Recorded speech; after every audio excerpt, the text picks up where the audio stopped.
Bien. Vamos al último eje, la última pregunta. Capaz que vamos a tener 4 minutos para poder llegar a tiempo con espacio para comentarios y abrir la mesa. El último eje refiere al fomento de la cultura y tiene un poco que ver con este ejemplo que traía Horacio hoy temprano, con esto de, bueno, pero yo quiero cumbia, ¿no? Entonces, como esa idea de, bueno, qué es lo que la gente quiere y qué es lo que se está financiando, con qué criterios.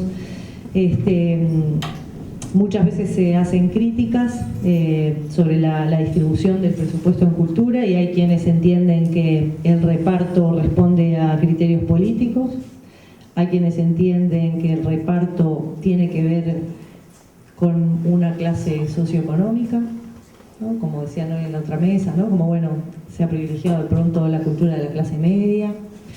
Se dice también, hay quienes entienden que se beneficia más a la alta cultura que a la cultura popular.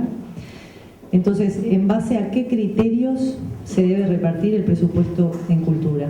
Empezamos contigo. El campo de la cultura es el campo ideal para la lucha por los ideales, por las cosas que yo imagino como las mejores del mundo, para mí y para los otros, o por lo menos para mí, o para mi gente, o para algunos que creo. Entonces, en el campo de la cultura se expresan muy diferentes opciones. No hay una política única ni una solución única, sino que hay muchas ideas de cómo tiene que ser organizado esto.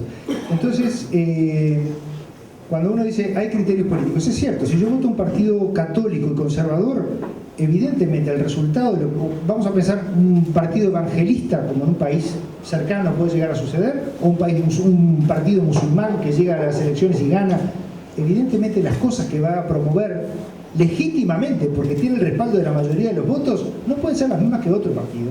Entonces es lógico que haya una cierta correlación entre la propuesta ideológica que hace un partido político y las políticas culturales que lleva adelante.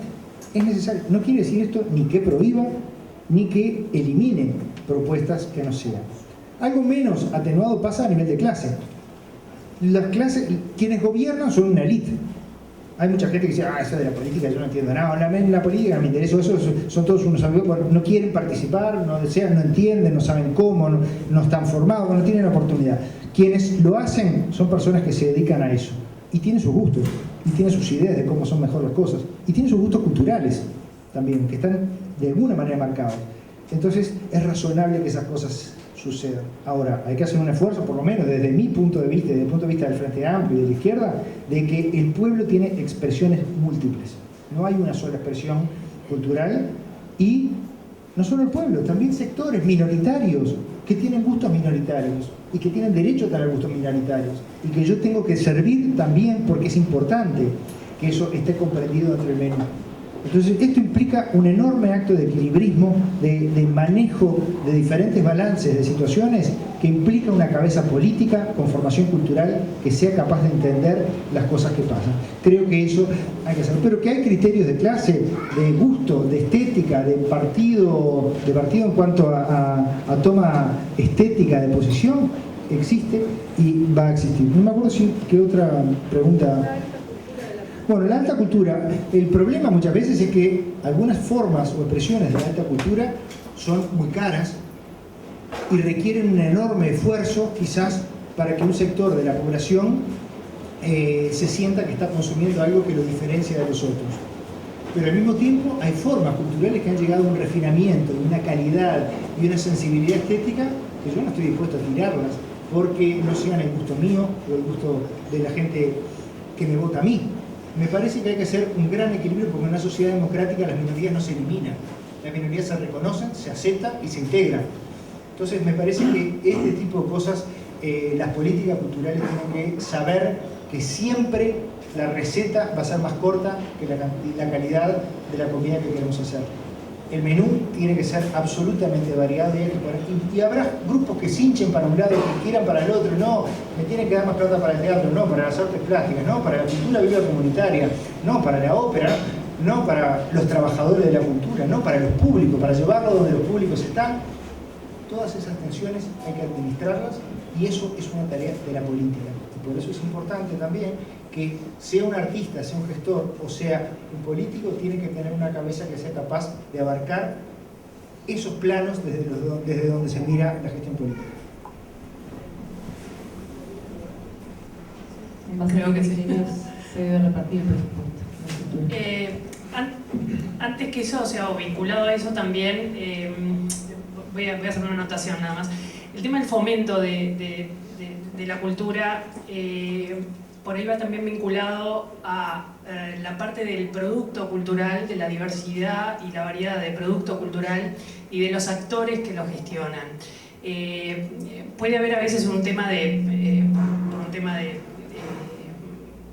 discurso, digamos, de centrarlo a nivel del Estado, pero también entendemos que gran parte de esa diversidad y de transversalidad en la sociedad se puede dar reuniendo intereses públicos y privados.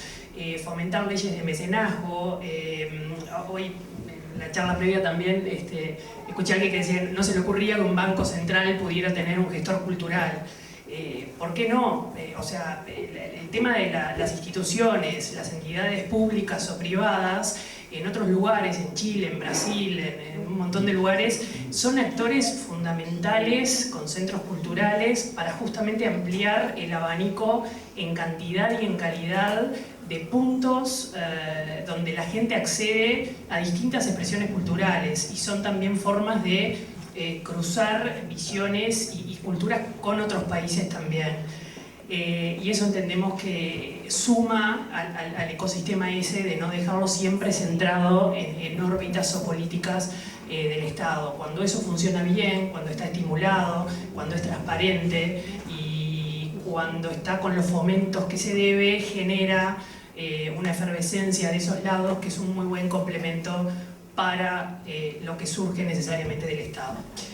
Con relación a la parte de producto, entendemos que a veces también falta esa variedad y de repente, incluso como oferta cultural hacia el turismo, la gente que viene, una vez le podés dar asado, fútbol, candombe y todo lo demás, no se reniega de eso y de hecho Uruguay es muchísimo más que todo eso, es Torres García, es Figari, Burbich, pero hay millones de posibilidades y de aristas para fomentar la experiencia de la gente que viene de afuera y de los de adentro para vivir esos valores.